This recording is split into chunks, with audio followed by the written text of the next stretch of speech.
एक मागणी सातत्याने यायची, ओला दुष्काळ जाहीर करा, ओला दुष्काळ जाहीर करा.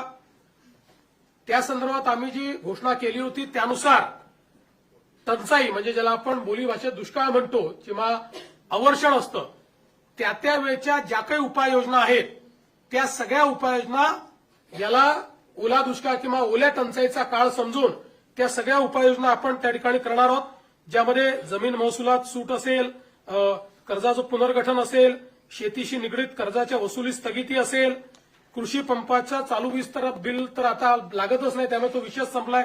वीज बिल आम्ही वसूलच करत नाही. शालेय व महाविद्यालयीन विद्यार्थ्यांना परीक्षा शुल्कात माफी हे देखील करण्यात येणार आहे.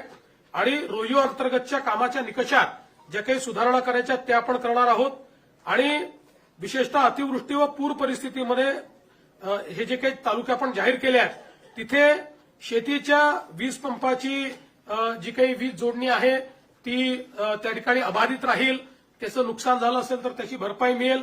अशा सगळ्या गोष्टी ज्या आपण दुष्काळाच्या म्हणजे टंचाईच्या काळात करतो त्या सगळ्या गोष्टी आता देखील आपण या ठिकाणी लागू केलेल्या आहेत.